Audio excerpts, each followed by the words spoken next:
In episode 5, Helen chats warmly with Bernard about her life.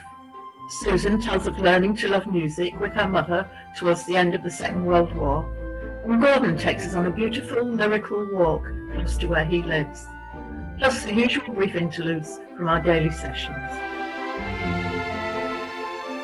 Here Bernard talks to Helen about how she's been affected by the lockdown and some more specific aspects of her life. Hello, Helen. The first time we've seen each other for 2-3 months, is it? Absolutely. So how's it been for you? I got a bit concerned with the social distancing, and I still am. Even though lockdown is lifting, not going to be social distance, is it? I think a certain section of society is being totally forgotten about. But I don't think the disabled have been mentioned at all, really. Most of all, the sensory impairment. I think we probably got a few minutes on the news. So yes, I just felt it was a bit sort of lopsided. Feeling quite fine, really.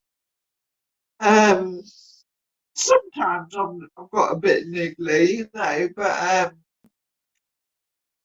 again, it sort of pushes disability further back. In some ways, you could say that you are actually quite well prepared for something like lockdown. Would that be an unfair thing? Yeah? Yes, in many ways I've enjoyed it. Because everybody else is in the same situation as you? Yes, possibly. I think I can feel a bit more on edge now that we're coming out of it. And I've got to think about social distancing. I'm pleased when the weather's bad because I know nobody's out in it. Thanks for that, and speak to you soon. Thanks very much, Uncle Bernard. Bye for now. Bye. You mentioned about living in the sheltered housing complex and people's reactions. Yeah, when I first came in, when I did my hula hooping, I did it out in the communal hallway. And I'm right on the end, so I knew I wasn't in anybody's way. But I had the fire door and the lift not far. And I knew people were passing, so I would go, "Good morning." No response. One of my PAs actually put something on the fire door. You know, how nice to say good morning, and, you know, that being deafblind, you know, your world's a bit more dark, so could people say hello? Well, it got torn off. So I think I know who could have done it, but that's just an assumption. But anyway, ultimately I ended up doing it in the bedroom, and yeah, when I go downstairs, people say, "Hello, Helen." And actually somebody did actually get into the lift on the next floor with me and my PA. She actually touched my hand just to say hello, which I thought was absolutely lovely, you know, because she took it on, you know, that I didn't know where she was. It was just sort of, I'm here. And there's a guy that sings, got a wonderful voice. And one day he was just singing outside the building, so I had a bit of conversation with him through the window. And a few minutes later there was a knock on the door and he'd come up to introduce himself. Yes, and also you mentioned that if you're going outside, obviously with people, you need to link arms. Yeah, I need to touch. You know. But I mean, Saturday and Sunday I had a walk out, which was nice, but that's been for the first time in 3 months now. And I think I would still limit it. But there are things I need to do, and I just need to sort of extend my bubble a bit more, have a few more people in it.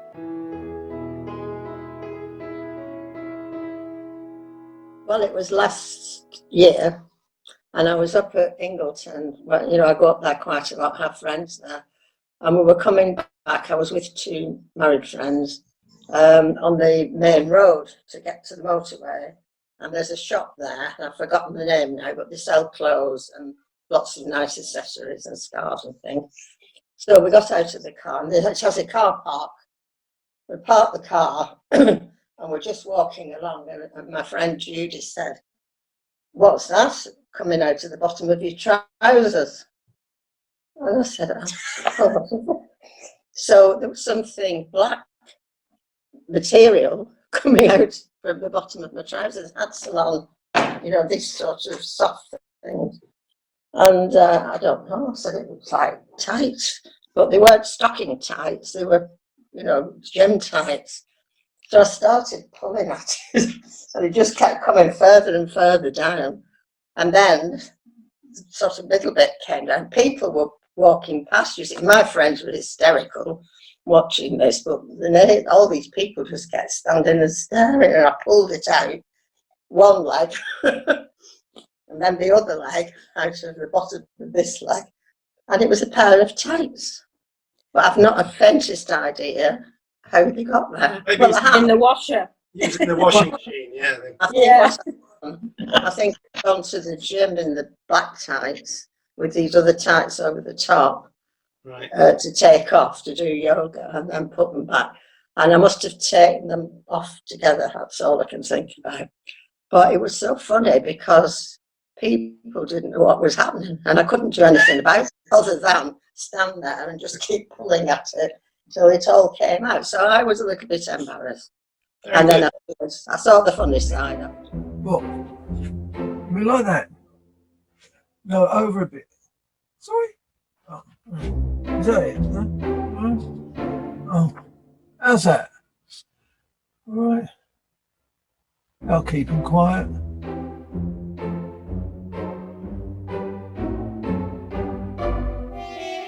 Jackie, you can't do it. Why can't you do it? I'm Come sorry, on, Bill, but apply you a bit Oh, of just brain to this. you're always saying Just wait a minute. Just hang on a minute. You're all shelled. Take charge. Oh, thank you.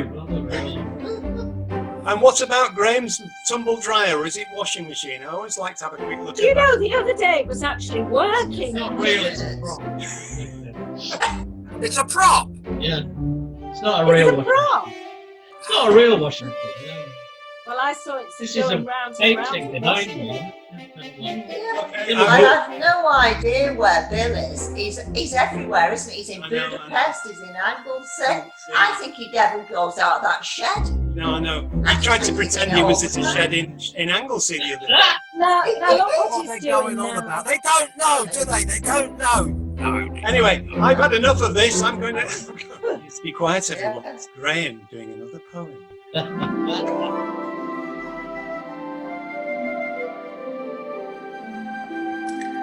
Now we hear from Susan about learning to love music by attending concerts in the years towards the end of the Second World War, and how this has helped to sustain happy memories of her beloved mother.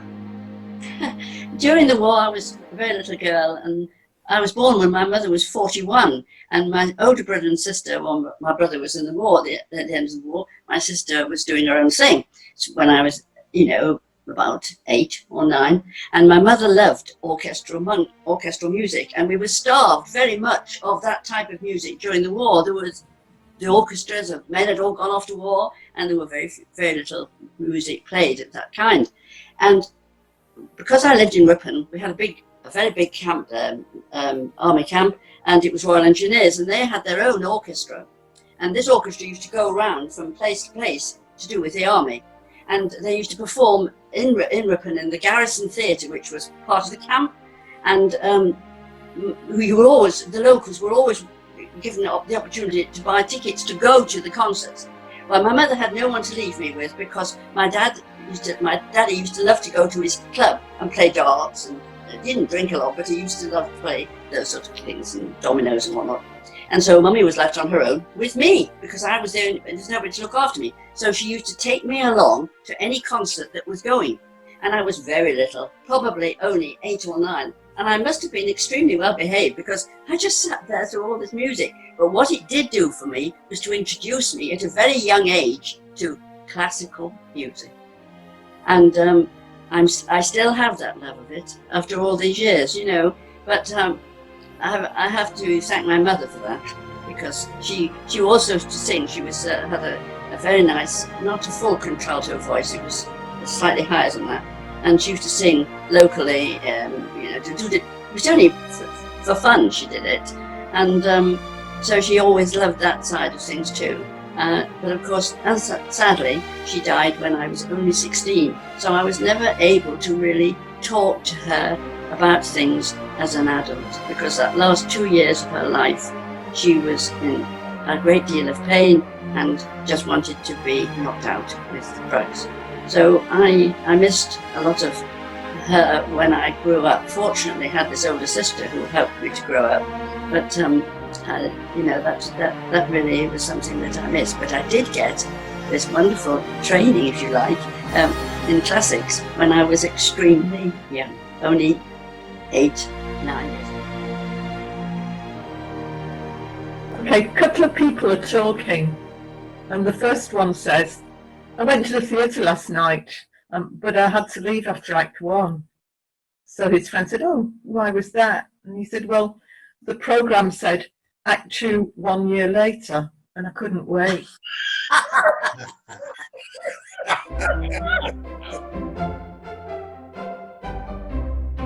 Reminded me of the Dockers joke, and that this guy's going in and out, and each time the copper searches his barrow, he's looking underneath it, inside it, and all week this guy's going in and out, and the copper at the end of the week says, come on, Johnny, tell me what you were up to. I didn't find it, but what were you stealing?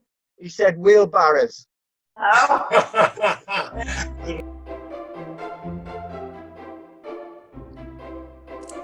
And finally, Gordon takes us on a lyrical journey, on a familiar walk, which he takes with his wife, Kay, close to their home.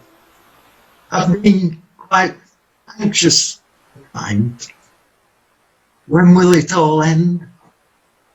How will it end? Let's not go down that road.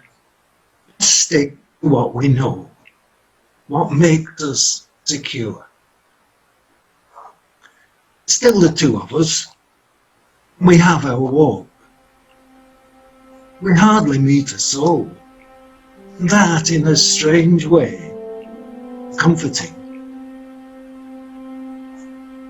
We start from home, and the path where my parents would have quitted, hand in hand, as we are now. Immediately, we are in the valley of the river, and it's beautiful. The path rises and falls, the water is crystal clear. Ruins of our industrial heritage that lies along its banks is smothered from view, but not hidden from our memories. We climb out of the valley and into Sandhole Lane, and touch the main road, where the co-op shop once stood, with its distinct handcrafted shop front. We turn back towards the river, passing the timeless Crimble farm, half expecting to see Gabriel Oakes come striding out of the farmyard. We are far from the madding crowd. The track ascends steep, with 2 hairpin bends and thickly wooded sides. We hear the river again, and amazingly in front of us appears Crimble Mill. stands 5 stories high, part of Lancashire's heritage. Year 1886, totally after the entrance. Here we returned on the opposite bank of the river. The path briefly climbs and descends, and then becomes less arduous. We pass through fields of wildflowers. I stop and look back at the top of the chimney of Crimble Mill, peering through the trees. I think, this is me. This is where I belong, and it feels good to be walking home.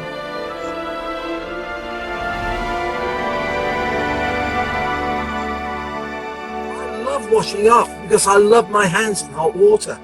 And it's really nice for the wrists, and maybe not. Well, We ended up washing up at a party we went to. A friend of ours who bought this place on top of the moor. And it was right at more or less at the tree line. It was a beautiful day down here. And when we got up there, of course, we were in our summer togs. It was absolutely freezing. And the only way I could get warm was to volunteer to wash up.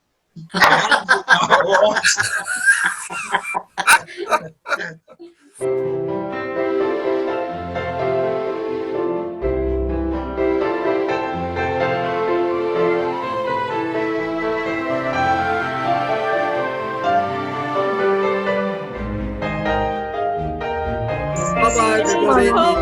Cheerio, Helen. Have a good day. See you, Helen. I'm going to wash my neck. Bye, Helen. Very good Thank you, everybody. It Bye-bye. was excellent.